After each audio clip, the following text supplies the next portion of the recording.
Greetings, my fellow freedom lovers and sovereign thinkers. This is LL3's newest podcast. My name is Craig, transmitting from the beautiful swampy mangroves of South Florida. And today's date, Wednesday, March 23rd, 2016. Yeah, I know the biggest news right now is what happened in Brussels, Belgium, with the attacks that occurred in the airport and on the metro stations and so forth. And plus, there became more police presence, and they're all wearing the masks and military outfits, etc. And in addition, a lot of the big mainstream news media is really exploiting it so we can all live in fear. First of all, I'd like to make this really clear. I send my condolences to all the beautiful people that suffer from this horrific attack. They've been victims, as far as I'm concerned, from the New World Order. Because the fact is this, I've been saying this constantly about ISIS, ISIL, Al-Qaeda. It doesn't matter. It's funded by a greater entity under the same umbrella. This is how I observe it. I am not an expert and boldly admit it. But when I examine the information on what's going out there, of course, some of the inaccurate photographs of the suspects, I talk about the great manhunt and get more people involved in attacking the areas in Syria and so forth, which could be occurred like Al-Qaeda, ISIL, ISIS is supposed to be there. So to create the whole propaganda war machine that will benefit the military-industrial complex worldwide. I am going to be do a couple of topics on this, but I'm not going to go maybe overboard. But I am still infuriated as usual on what happened there and areas of the world. In addition to this, they want to fulfill the writings of Albert Pike, War of the Dogma, when he had one paragraph he talked about the Christians and the Muslims will fight. That will start World War III. They're doing anything as possible to divide us all. Regardless of what your belief system is, and don't get me wrong, a lot of these creeds have, I call them the Jim Jones ideology. All right, by using and brainwashing people, manipulating, and so forth. And even those people in those particular creeds, regardless of your Christianity, Judaism, Muslim, etc., you better take the initiative on calling these vultures out as well. I have no shame of saying this, and I'm not afraid to speak my mind in front of people on my personal views and principles. Everyone out there needs to do the same. Not out of malice or hatred, but damn right principle. That's why I've been examining on the news on what's been happening, and I do find it as a one world order agenda for sure. It happened in Paris, and if I'm correct, I don't know if Brussels is part of the Strong Cities Network. I'm gonna type that up. I forgot to put this in here, and let me see what I can find here. Because I know Paris is under that network, and remember, in April, they're gonna have the first Strong Cities Summit. So that's gonna be really interesting, my friends, when you start looking at this, okay, on the whole scenario with the Strong Cities Network, part of the New World Order. I call it the New World Order Lambeth, which if you just type that in there on Spreaker, you'll find it for sure. So don't be shy and listen to it again. Sometimes I got to do that myself. I have many people who are like colleagues of mine in multiple industries are seeing the same thing, and they thank me for my intake, not using the fear factor, but using it in good faith. And so, I'm going to be looking for that. If I find it, I will become a strong city. Let's see what the strong cities are. I think Brussels may be one of them. On the Strong Cities Network, I could be mistaken, but of course, New York, London, Beirut. Let me see here. I'm expecting Brussels to be, after this, to be part of the whole Strong City Network. Nah, they're not in here, but I'm expecting it. They're going to try to add more to this New World Order propaganda But Paris is in there for sure. Like I said before, April is going to be their first summit.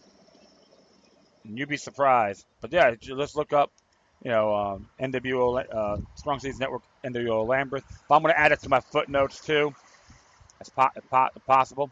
So there's actually breaking news. Just came out just recently, a couple of hours ago. This is from Daily Mail.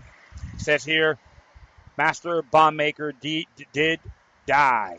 I like when you put it in big capitals. Did die in Brussels airport suicide attack as Belgian police revealed a mystery man in white is still on the run. And it's interesting when it says here, the second suicide bomber who blew himself up at Brussels airport, identified as Master Bombmaker Najim Lacarol. Lacarzo. Hold on here. Let me just jump the gun here a little bit. Try to get everything, bigger writings and all that. Yeah, here you go. That's a lot better. Najim Lacarol is believed to be the bomber on the left of the CCTV footage. Like Ibrahim al-Bakarau, pictured in the middle, he was wearing a single black glove on his hand to hide the trigger. Third suspect, dressed in the white coat and the dark hat, is still being hunted by police. Ibrahim's brother, Khalid, carried out a suicide attack at Baalbeek metro station. Second suicide bomber on the left, who blew himself up at Brussels airport, has been identified as the master bomber, Najim Lacarai. As hopefully I pronounced these names correctly. If so, please let me know if I'm doing it improperly. I'd be real appreciated. As police search for the mystery man in white, the Belgian authorities were warned one of the Brussels killers was a terrorist, but he was allowed to walk free, Turkish officials have said.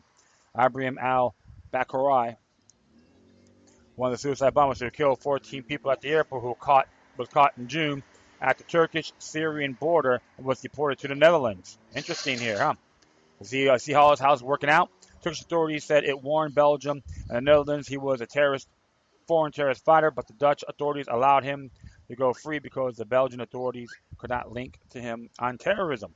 Turkish President Recep Tayyip Erdogan said, despite our warning that it was a person with a foreign terrorist fighter, Belgium could not establish any links with terrorism.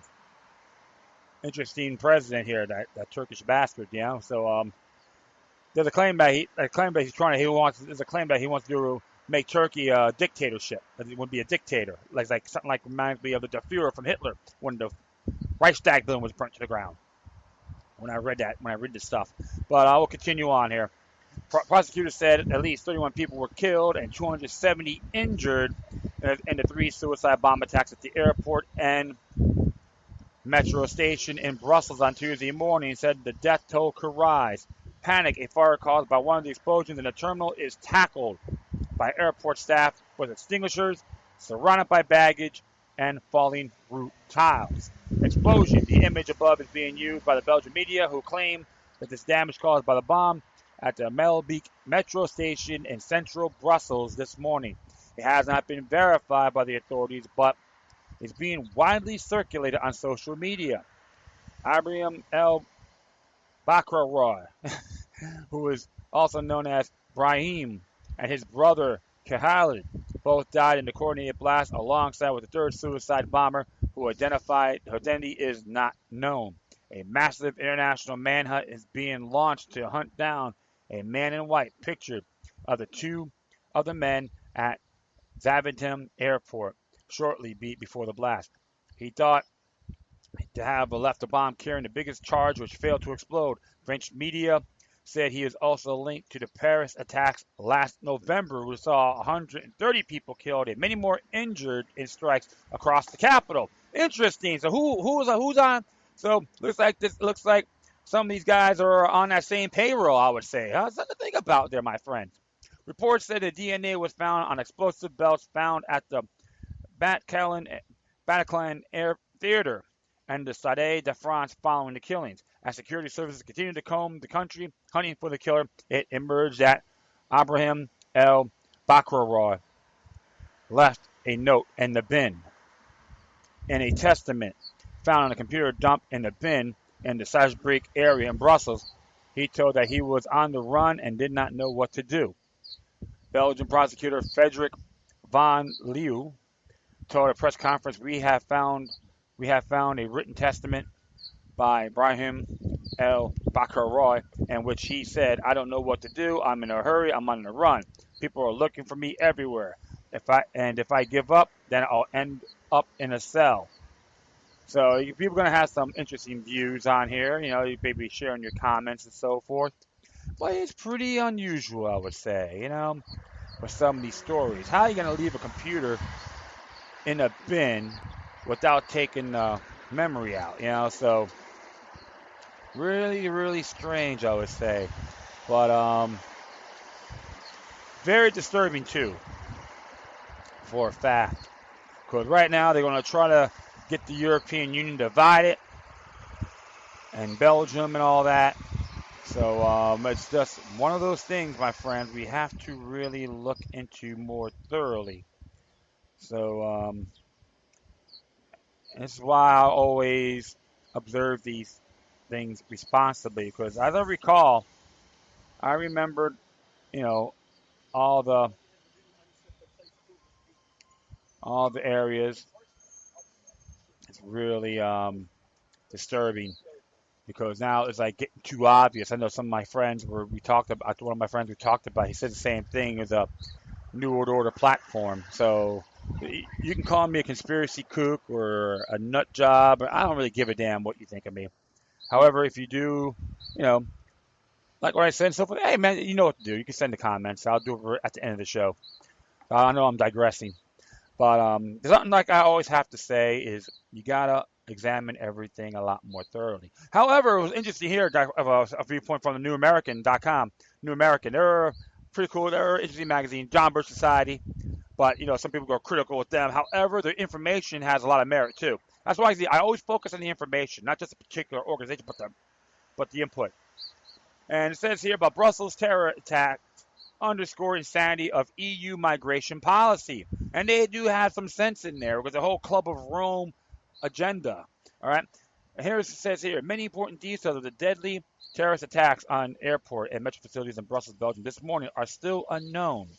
But official reports are listing at least 34 dead and more likely to die among the scores seriously injured. The terrorist group Islamic State, also referred as ISIS or ISIL, has reportedly claimed credit for the 3 coordinated bombings to which exploded at the Brussels airport during the 8 a.m. rush hour. And the third was detonated an hour later at Melbeek metro station near the European Union institutions in the heart of Brussels. Remember, Brussels, Belgium, they have the Royal Court there as well. So it's an interesting place to do an attack, We'll continue on. The bombings came just 4 days after the arrest in Brussels on March 18th of Salah al-Daslam, who has often had been dubbed the ISIS mastermind of the deadly Paris attacks on November 2015. As has become all too routine, EU leaders and other national leaders around the world who condemned the attacks and expressed their sympathy in solidarity with the Belgian people. The pro-EU forces were swift to condemn any figure who pointed out that the rising waves of terrorism had been facilitated by the EU's migration and refugee policies that have brought a huge Muslim tsunami into Europe, including among that tidal wave many militant of ISIS and other terrorist organizations. In Britain, where a referendum will be held on June 23rd on whether to exit the EU, as known as the Brexit vote. The Brexit hashtag tweets prompt an instant furious row, as the Mirror put it. Pro-Brexit campaigns have prompt fury after seizing on today's Brussels explosion to claim they proved Britain should leave the EU, the Mirror reported. Newspaper pundit Alison Pearson was branded vile after tweeting, Brussels, de facto capital of the EU, is also the jihadist capital of Europe. And the Reamers dare to say we're safer in the EU. That's hashtag Brexit. Mike Hookham, a member of the European Parliament for the United Kingdom of Independence Party, the party that is leading the Brexit drive, said, I am appalled at the needless loss of life and injuries caused by these heartless attacks, and my thoughts go out for those affected. Speaking from the European Parliament building in Brussels, Hookham, who is the UKIP's defence spokesman, charged in a press release. David Cameron said we were safer in the EU. Well, I'm in the heart of the EU right now, and it does not feel safe.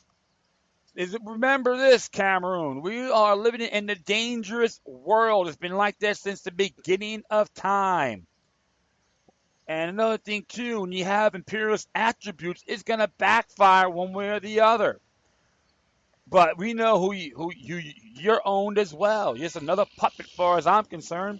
The fact that terrorists can strike at the heart of the EU with apparent ease shows that they are perfectly placed to exploit the lax security station created by Schengen Agreement and the EU's open door policy. Hookham continued, and despite the arrest of Salah Abdeslam this week at the weekend, these attacks should come as no surprise when you consider that the British head of Europol warned only last week that as many as 5,000 ISIS-trained jihadists are wandering free in Europe. Moreover, he said in Brussels alone, there are 94 returned Syrian jihadists living in Molenbeek area. And let me add to this archaic police system in Belgium and a total lack of intelligence sharing, you have a recipe for disaster.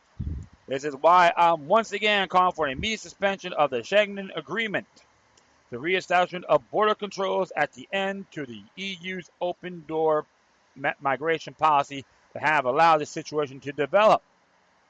How many more times, Hookham asked, will innocent people have to suffer at the hand of these animals before the EU realizes their policies and their responses to incidences such that as this are not working?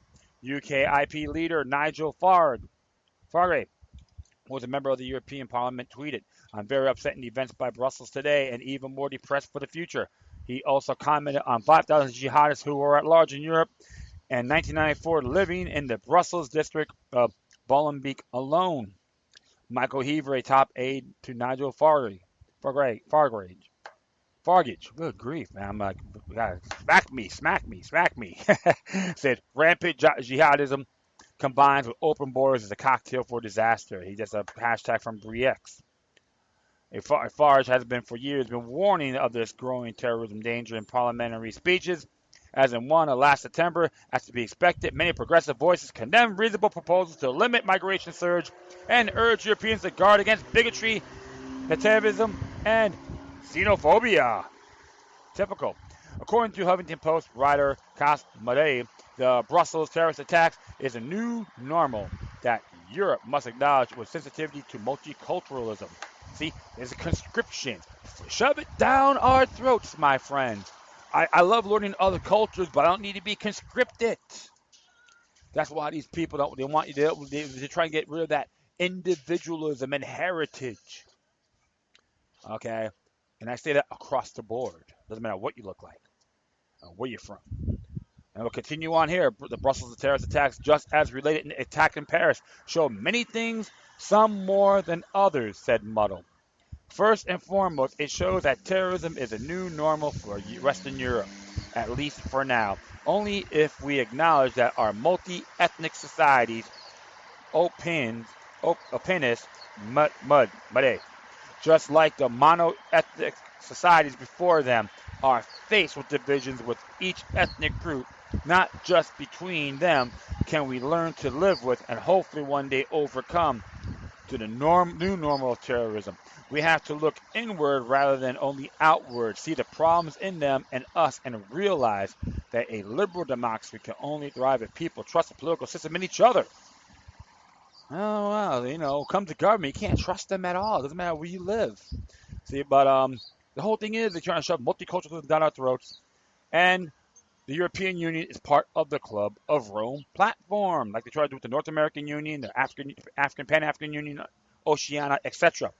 They're trying to shove this down our throats. It's like another different form of genocide they're trying to program to get rid of the white European ethnic groups or race, whatever you want to call it. It's just another example. They try to with the heritage and so forth. To try to, and this is why I'm always touchy in those areas. But the migration policy, the open door policy, is like, come on in, criminals, you are invited. And we all know too that, if I'm correct, Belgium's a anti-self-defense zone, right? If I'm correct, you could enlighten me if everyone live in Belgium. Hey, send me something if I'm wrong, if I'm incorrect. That'd be greatly appreciated, and vice versa. It really gets to me when you see all this, and when you see all these things that are occurring. And that's why I always say from the very beginning, as I digress, this is a New World Order agenda, regardless. Divide and rule. Every single individual in those areas need to take initiative to look at things a lot broader. And like I said before, don't be afraid of telling everyone in your neighborhood. Be methodical. If you have to use pen names or pen profiles, do it. You got to put the word out that this is what they're trying to do. And that's why this whole migration policy is saying you're a race and so forth. When does immigrants become a race? I'm just laughing. It's like it's all being watered down, dumbed down, and stagnant. So it is one of those things that the fallacies what the EU, the European Union did on the migration policy, immigration policy, migration policy, don't matter.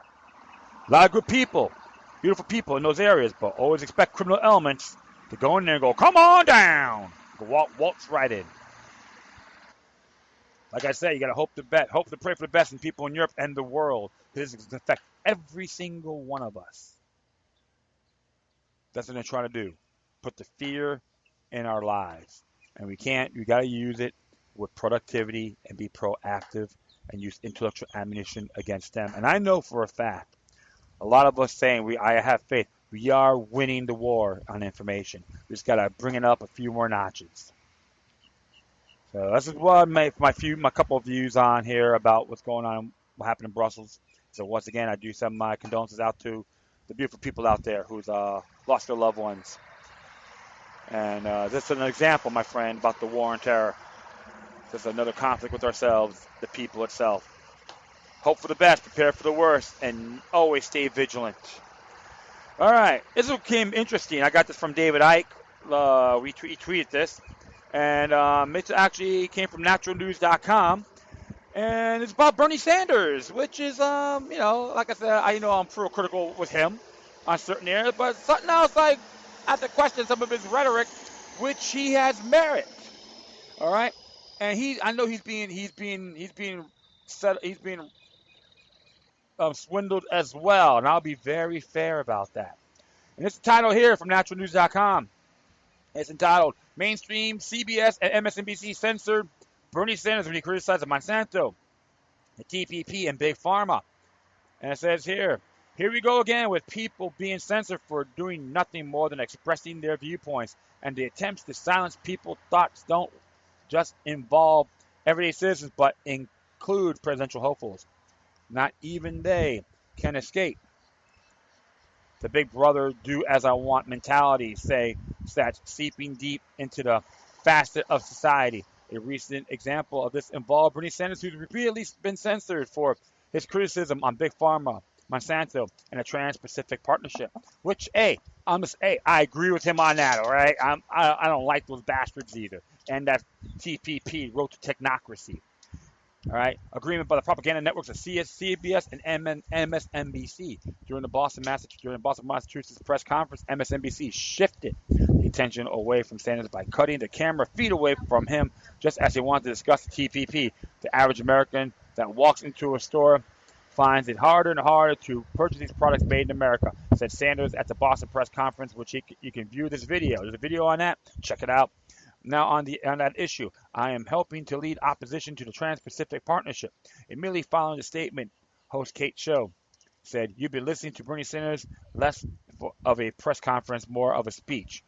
I want to turn back to the Republican side of things." Go agree. Kate Snow, you're just another Aunt Jemima to the establishment. You're just another prostitute. People take social media to expression shock over censorship. I'm getting tongue-tied here. Sanders supporters expressed their dissatisfaction over Snow's decision to cut away from Sanders as the very most important he was doing to elaborate on the TPP. They viewed her moves as censorship and a blatantly favoring out one out-of-touch political candidate over another, taking to social media to make their thoughts known. As on Twitter, at CGC26H wrote, MSNBC cuts away at Bernie Sanders as he contends TPP. Come on, Comcast, we're not stupid. Comcast owns MSNBC. Cookie April wrote, and MSNBC cuts away from Bernie Sanders as condemns the TPP. Should it be allowed to say you're a news channel? I like this. I agree with them too. Don't get me wrong. I think it's fantastic. The grizzly between 2013 and 2015 has been found that MSNBC only briefly covered the TPP on 2 occasions, with the exception of Ed Schultz. He spoke of the TPP while he was hosting the Ed Show for MSNBC. Oh, by the way, Ed's no longer with MSNBC, and we can't help wonder whether it's because he discussed something he shouldn't, having the eyes of the MSNBC higher-ups and those that control them. On Twitter, Kitty Gone Wild picked on this and tweeted, Ed Schultz was fired from MSNBC for talking about the TPP. MSNBC also pulls away from Bernie Sanders every time he condemns the TPP. Interview call all canceled over Monsanto threat to sue news station. MSNBC is the only media outlet censoring Sanders. According to Sanders, CBS actually canceled an interview with him because the powers that be at Monsanto threatens to sue the network. Monsanto is a very, very powerful corporation. They are the only other one of the leaders in the food technology and basically working hard to transform our food system. Sanders said, let me tell you a funny story, or not so funny. In my state, a great dairy state, we have a lot of dairy cows. There was an effort to put what was called BGH, bovine growth hormone, which is a stimulant that makes cows produce more milk, but it's unhealthy. I was against that.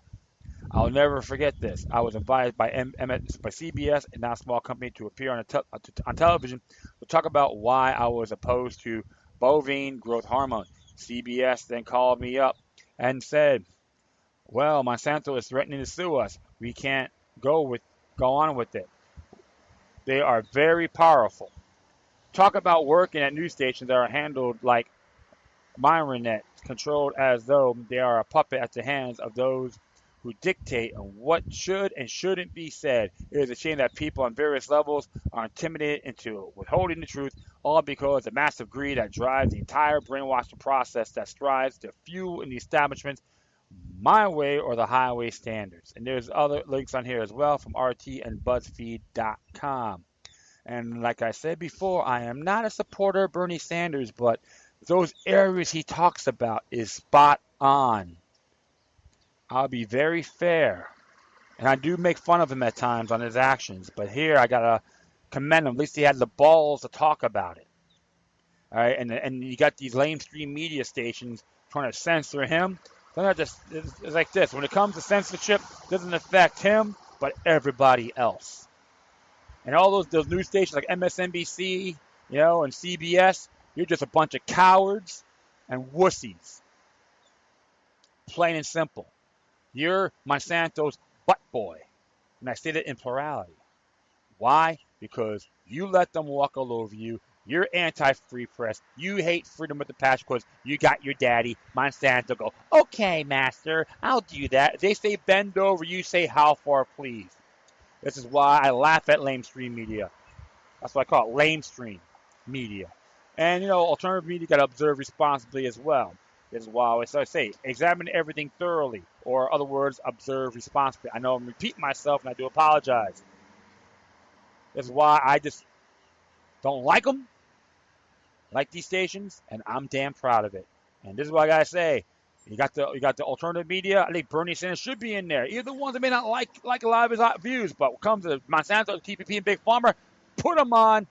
We'll spread the word, and people should take the initiative on doing that as well. So, Mr. Sanders, thank you for that, for standing up on those areas. And I see I'm a very fair man. All right, next one here. come from the New American. Again, it came out yesterday. It's interesting. This is very interesting here. This is one here called Trump names team of foreign policy advisors and questions cost of U.S. role in NATO. Oh, you hear that? Oh, let's just read this, okay? I'm going to narrate this, shall we? During a lengthy interview with the editorial board of the Washington Post on March 21st, presidential candidate Donald Trump revealed named the 10 teams chaired by Senator Jeff Sessions from Republican from Alabama that has advised him on foreign affairs. They are Keith Kellogg, Carter Page, George Papadopoulos, Willard Fars, and Joseph E. Schmitz. Another key point of discussion during the Trump interview with the Post candidate views on the role in the NATO, which he criticized mainly on economic grounds, as he suggested reduced American participation. He said they can't afford to do this anymore, Trump said.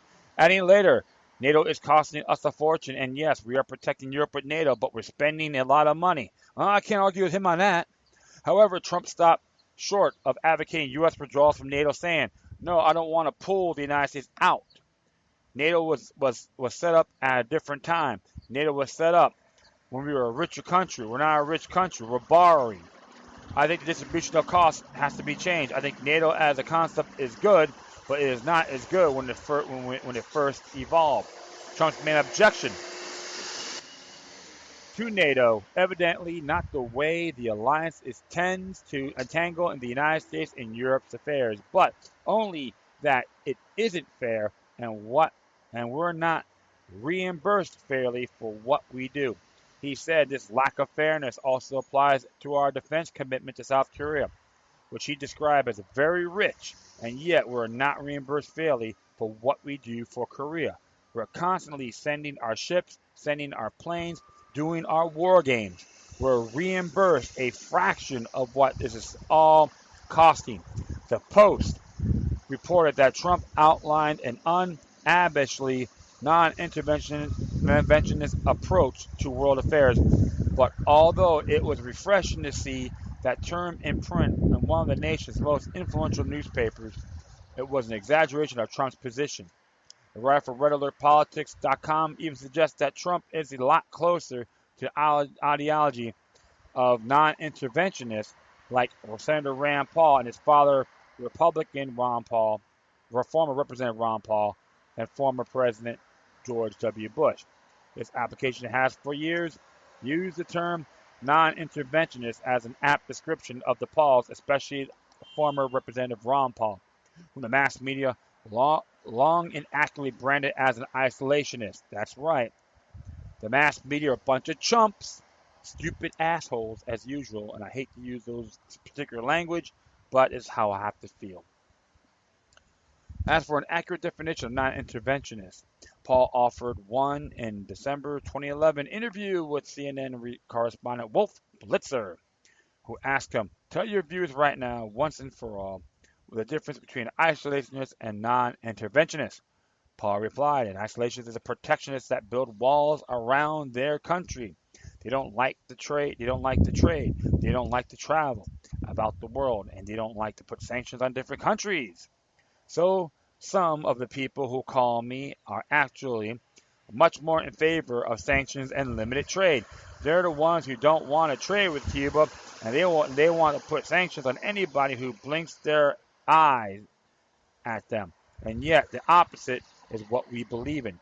So non-intervention is quite a bit different, since what the founders advised was to get along with people, trade with people, and to practice diplomacy, rather than having this militancy of telling people what to do and how to run the world and building walls around our country. That's isolationism. It's far cry from what we believe in. The guiding principle of the non-interventionist has always been found in the words of John Quincy Adams, who said in July 4th, 1821 speech, whatever the standard of freedom and independence has been or shall be unfurled,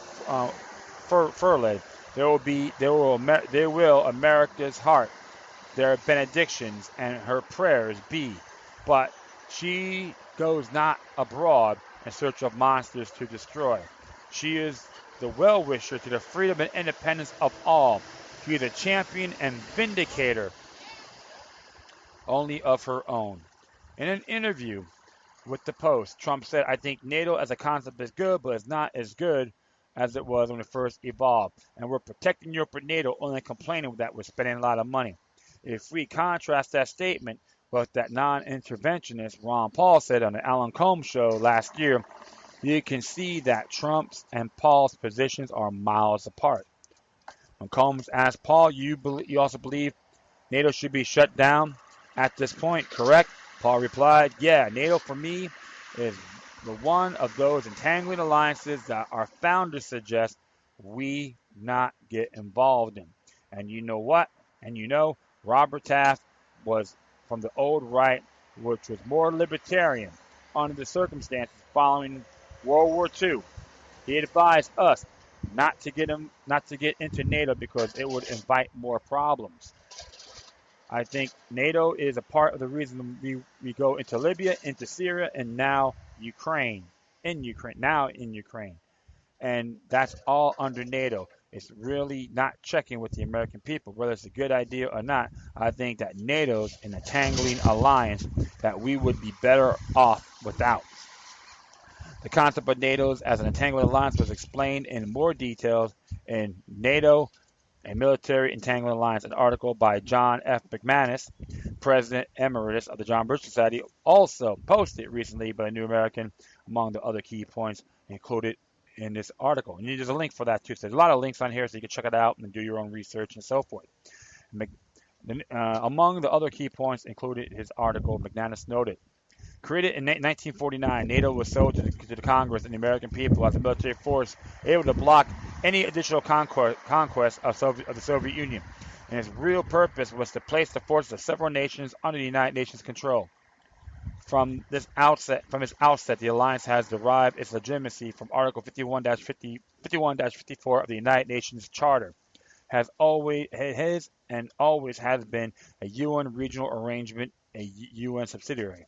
Trump is obviously concerned about financial burden our interventionist foreign policy has placed on the United States, and his call for our allies to shoulder more of that burden, and also to refrain from nation building could be viewed as a step in the right direction. He said during an address on the foreign policy March 21st before the American-Israel Public Affairs Committee, I think it is a different world today. I don't think we should be a nation building anymore. I think it's proven to not to work, and we have a different country than we did then. We have $19 trillion in debt. We're sitting probably in a bubble, and it's bubble that if it breaks, it's going to be very nasty. I just think we have to rebuild our country. There is much more common sense in what Trump said. But in question remains, if you are truly following the advice of our nation's early leaders, such as George Washington, Thomas Jefferson, John Quincy Adams, who advocate respectively to steer clear from permanent alliance with any portion of the foreign world, honest friendship with all nations, entangling alliance with none, and go not abroad and search for monsters to destroy, we would ever become part of the permanent alliance such as NATO. If being a non-interventionist is defined as adherence to those sentiments, then Ron Paul will qualify. As for Trump, the Post, he advocates a light footprint in the world. Perhaps then, and a new term might be coined to describe Trump's interventionist light. We should also review the foreign policy advisor that Trump just tapped to help him put together his foreign policy. Walid Fares, whom Trump has described as a counterterrorism expert. Fares is a professor at the National Defense University who testified on Capitol Hill about the Middle East and international security. Since 2007, he has served as an expert on terrorism in the Middle East for Fox News. Prior to that, from 2003 to 2006, Fares was a terrorism expert for MSNBC. Carter Page is an energy industry executive and head of his own firm, global energy capital. He was formerly an investment banker at Merrill Lynch. He is the only advisor on Trump's list who was a member of the International Council of Foreign Relations, where he was previously an International Affairs Fellow and co-director of the CFR Study Group on Energy Development in the Caspian Sea region. He has also been a fellow at the Center for National Policy since 2010, where his work has focused on the energy policy and strategic trends across the sector. The CNP has historically been heavy with insider types, and including its former chairman, Leon Panetta, who was both Secretary of Defense and CIA Director in the Obama administration, White House Chief of Staff under Bill Clinton. Previous president and chairman of the CNP include 3 former U.S. secretaries, Madeleine Albright, Adam Muskie, and Cyrus Vance. Interesting, all right? Nice little birds of a feather flock together, all right? Yeah. And George Papadopoulos is a former advisor to Ben Carson, who directs the London Centre of International Law Practices Center on the International Energy Law and Security. He's an oil and energy consultant, Trump said. Excellent guy. Joseph E. Schmitz, a former Department of Defense Inspector General who now runs a consulting firm. He was a special assistant to Attorney General Edwin Mays III during the Reagan administration. Schmidt's father, John G. Schmitz, was a Republican member of the Congress from California and the American Party's candidate for president in 1972. The elder Schmidt's 1972 presidential campaign platform was succinct and might make a good one for Trump if his son could convince Trump to recycle it. 1. In foreign affairs, America should always treat its friends better than its enemies. 2. Never go to war unless you're planning to win. And 3. Those who work ought to live better than those who won't.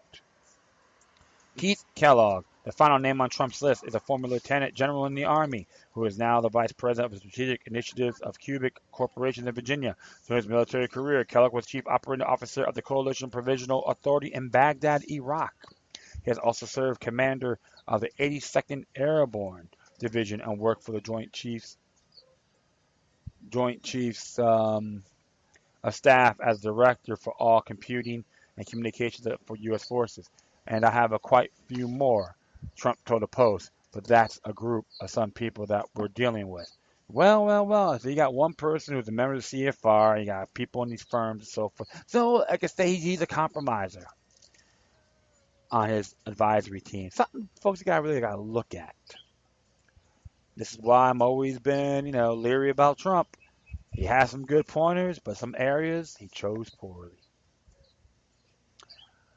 So that's why I tell people, my friends, when it comes to these elections and so forth, you can't make these individuals as some cult of personality. It happens over and over again. People better stop flip-flopping and be more consistent. Political parties is just private clubs. The Mickey Mouse Club, I call them. From two separate wings from the same buzzard. That's how I see the Democrats and the Republican parties. All in good faith. Do I got to condemn everyone that's in it? Absolutely not. You got some good folks in these entities. So, but this one thing about foreign policy, let's not get entangled on foreign alliances. And he has, like, talk about the NATO costs too much money. Hey, don't compromise, Trump, Donald. Keep it real, be authentic, be pro-freedom. Don't just be another established candidate. Light, that is. Don't use the Marco Rubio playbook. It's not going to work. So that's how I got to say on that area. And we got one right here. Came from Newsmax. And I got a friend of mine actually sent me the video. Did the video for this, but it says here, Trump backs waterboarding and a lot more after Brussels attack. Republican presidential frontrunner Donald Trump said on Tuesday the United States should use waterboarding and other harsh interrogation intimidation techniques when questioning terror suspects and renewed his call for tougher U.S. border security after an attack in Brussels. The billionaire businessman said authorities should be able to do whatever they have to do to gain information and efforts to thwart future attacks. Waterboarding would be fine. If they can expand the law, I would do a lot more than waterboarding. I'm just wondering if Donald Trump ever tried waterboarding. He should try it. You should ask that question. Trump said on NBC's Today program, adding he believes torture could produce useful leads. You have to get the information from these people. Waterboarding, the practice of pouring water over someone's face to stimulate drowning, is an interrogation tactic, was banned by President Barack Obama days after he took office in 2009. Critics call it torture. Trump's main Republican rival, U.S. Senator Ted Cruz of Texas, suggests heightened police scrutiny of neighbors with large Muslim populations. Well, why should you have a guy who wants to run for president? That's another natural-born Canadian. We need to empower law enforcement to patrol the secure Muslim neighborhoods before they become radicalized, he said in a statement. Trump also called for increased law enforcement surveillance of mosques in the United States. You need surveillance. You have to deal with the mosque, whether we like it or not. Trump told Fox Business News Network these attacks, they're done by the Swedish people, that I can tell you. Islamic State claimed responsibility for Tuesday's suicide bombs attacks on Brussels airport and a rush hour metro train in the Belgian capital, which killed at least 30 people. Trump, who has called for a temporary ban on Muslims entering the country, urged tougher measures to stop the flow of illegal immigrants, particularly Syrian refugees, into America. As president, I would be very, very tough on the borders, and I would not be allowing certain people to come into this country without absolute perfect documentation, said Trump, campaigning to become Republican nominee for the November 8th election that will decide on Obama's successor. The Brussels attacks brought national security back to the top of the presidential election agenda, possibly sharpening the division between Trump's isolationist approach to the foreign policy and his Republican rivals' more traditional interventionist outlook. On Monday, Trump expressed skepticism about the U.S. role in the North Atlantic Treaty Organization, says the United States should significantly cut spending on the defense alliance. They need more help. Cruz criticized Trump's NATO proposal. The way to respond to terrorist attacks is not weakness, is not unilateral or preemptive surrender. Abandoning Europe, withdrawing from NATO, as Trump suggests, is a preempt surrender, Cruz told reporters in Washington. If that's the fact, right there, my friends, Uncle Ted Cruz is an imperialist. He's just like General Wesley Clark. Okay, so you know what? All you Cruz nuts out there, shut up. Earlier attacks in Paris and San Bernardino, California, have pushed security issues to the forefront of the White House campaign debate. When 130 people were killed in Paris in November, the threat of terrorism jumped from 5th to 1st on a Reuters Ipsos poll list of countries' most important problem, and remained there until the economy moved back to the top of the list in mid-January. Democratic presidential frontrunner Hillary Clinton said U.S. military leaders have found techniques like waterboarding are not effective. We got to work this through consistent with our values, she said on NBC, and officials do not need to resort to torture, but they are not going to need for more help. Yeah, and from a war criminal, that's funny, you know what I'm saying? What a hypocrite that witch is. What she does with her campaign, bring her disgusting broom along with dumbed down Debbie Wasserman Schultz. All right, continue on here. I know I'm being sarcastic. Clinton's Democratic rival, U.S. Senator Bernie Sanders of Vermont, backed stronger intelligence sharing and monitoring of social media in the fight against Islamist militants, but opposed bolstered surveillance of Muslim communities. That would be unconstitutional, would be wrong. We are fighting a terrorist organization, a barbaric organization that is killing innocent people. We are not fighting religion, Sanders told reporters. Walid Fars named Trump this week as one of the foreign policy experts, told Reuters that the Brussels attacks would force Europe and the United States to re-ask its counterterrorism strategies in identifying the radicalized elements and also the type of protection soft targets need. Trump looked to another step toward winning Republican presidential nomination contests in Arizona and Utah on Tuesday, aiming to deal another setback to the party establishment's flagging Stop Trump movement. He has a big lead in convention delegates who will pick the Republican nominee. To find weeks of the attacks from members of the party establishment worry that he will lead the Republicans to defeat in November. In Arizona, one of the U.S. states that borders Mexico, Trump's hardline immigration message is popular, and he leads polls. While in Utah, Trump lags in polls behind Cruz, which has already been done. So I believe Cruz won Utah, caucus. In addition to the temporary ban on Muslims entering the country, Trump has called the building of the wall on the U.S.-Mexican border to halt legal immigration. Well. So I was going to look at the flip-flop side of this man. And like I said, I'm not here to scapegoat him. It's just another example. And, people know me well enough. I criticize a lot of these candidates as well. And people who know me personally, I do it all the time. It's like, hey, I don't support Ben Uncle Bob's, banksters, Uncle Tom's, and Aunt Jemima's whatsoever. But this is why you always got to be vigilant, my friends. Don't follow the hype, the hoopla, and don't look at these people as your Lord and Saviors, because if you do, it will backfire on you. Any question, tell it to an Obama supporter. Just an example. But if Trump supports waterboarding and other torture, let him try. He should take the initiative on trying this himself and see if he likes it or not. And it's funny, if he ever does waterboard, imagine what his toupee would look like, right? But he'll figure of speech. So that's all I have to say in those areas. It's just very disturbing, absolutely disturbing. That's why I get a little bit annoyed on these areas. And those are really it. I think it's something I'm going to have to bring up when it comes to scams. Because I have a good friend of mine. Her name is Terry Carroll. Got swindled of $2,500 because she's trying to purchase a 1997 Fleetwood Bounder 36-footer. And the fraudulent name was Antonio Ruiz. I have a feeling that may be fraudulent as well. But it's very disturbing when you see these things, because the case number on here is EBP 089-0657. And they made a statement. It had $200,500. The ship was supposed to be paid by the seller. So get the address, and something really cockeyed happened with the money, and like all her savings was merely gone. And of course, the whole voucher thing was the biggest mistake. So it's really a shame what happened to this person, and it was interesting. They used two different. They used looks like they did a paste of Amazon payments to make it look legit. But there's always that little flaw when it comes to responding. I noticed that too.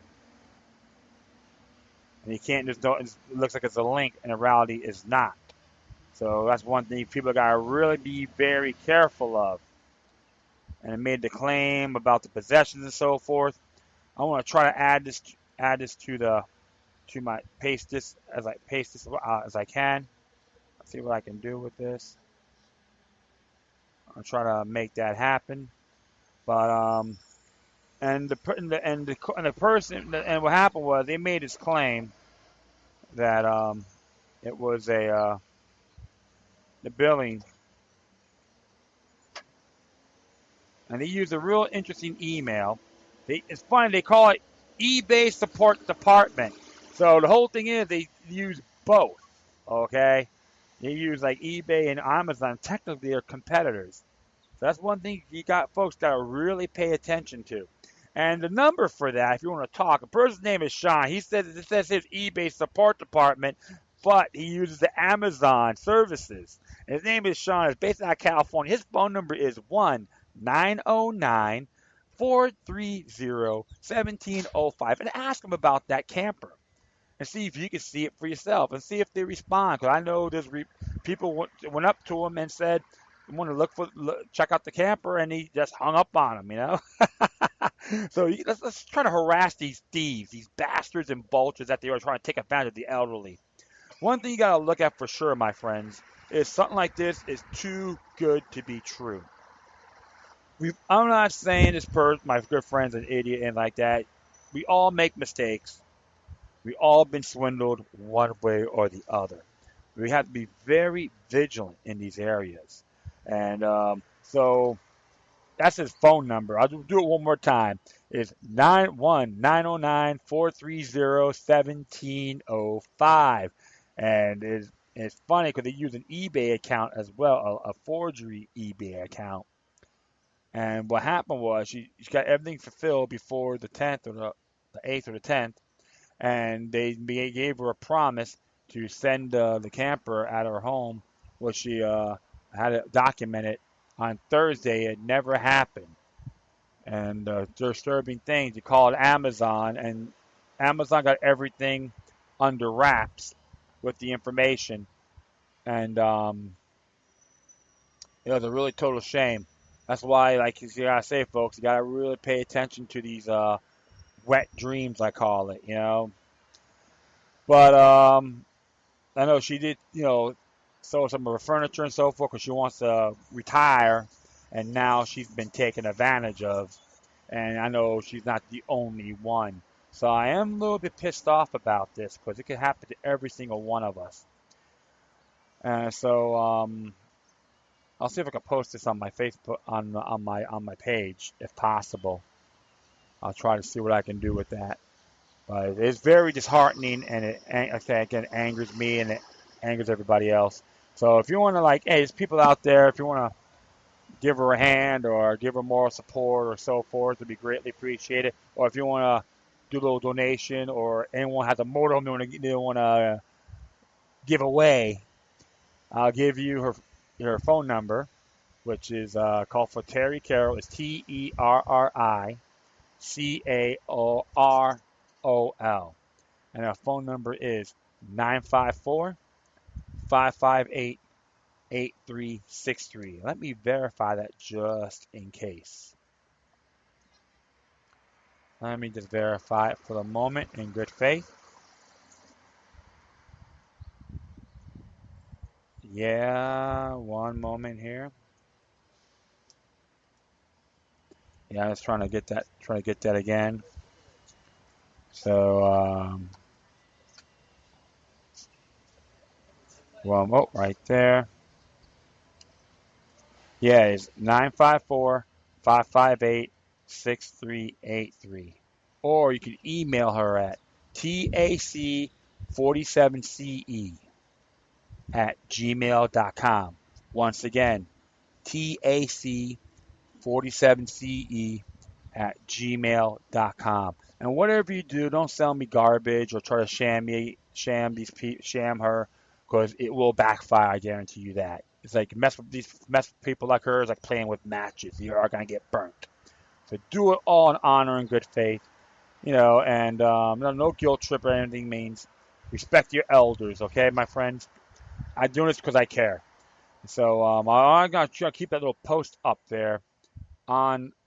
Try to put that post to let you folks know the warnings of these shams. So this is real, like I said, it's really disheartening.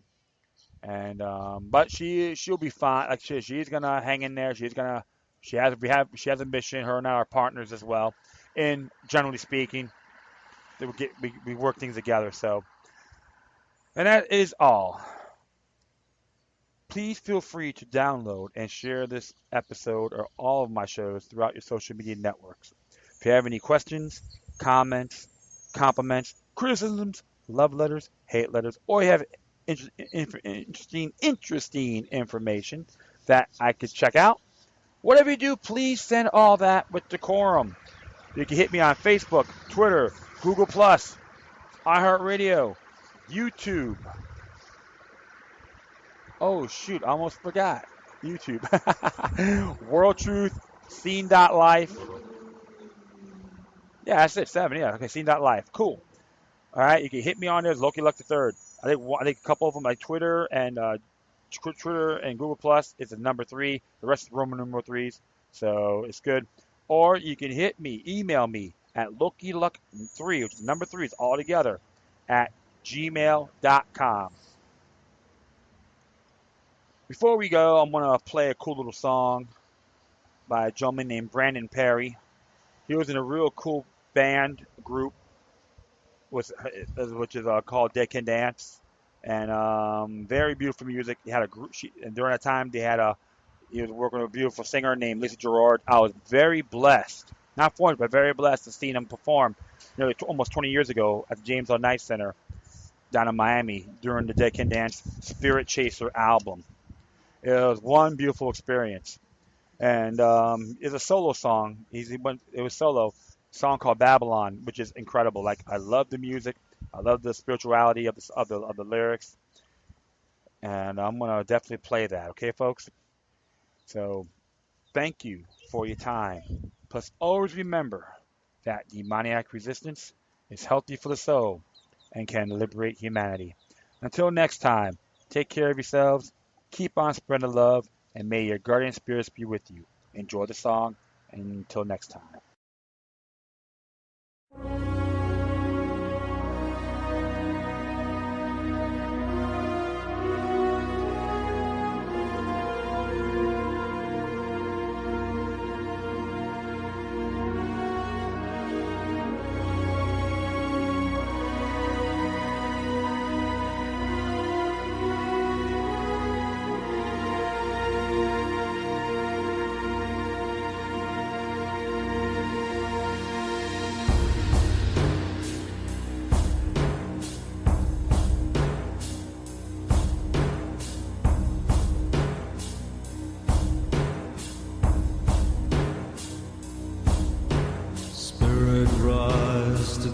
Sun takes my hand and beats the drum.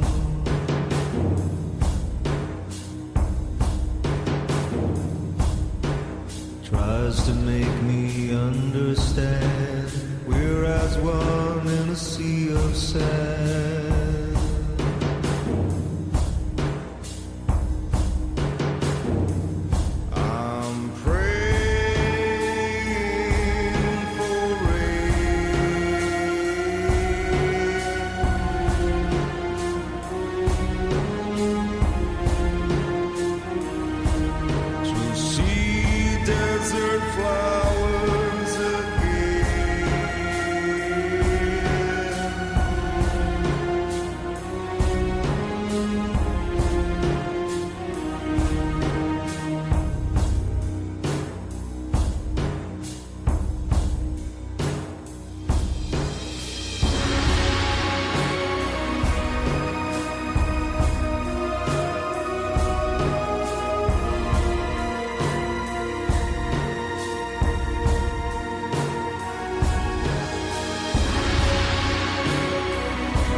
Children sing in spite of what the storm may bring.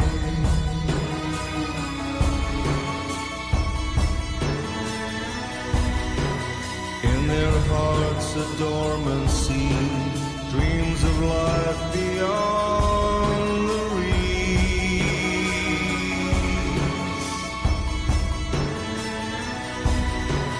In our hearts and minds we see the hope that springs eternally.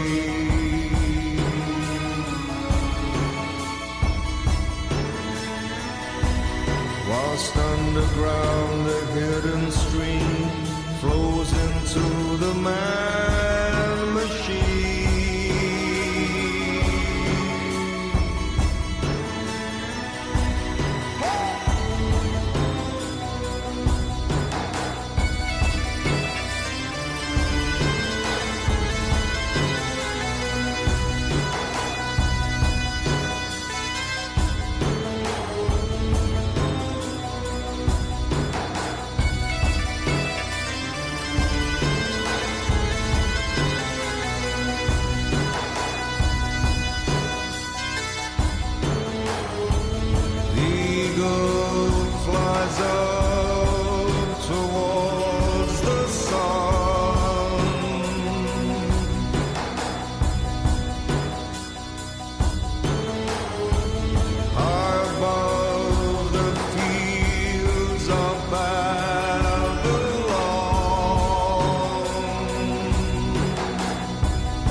For his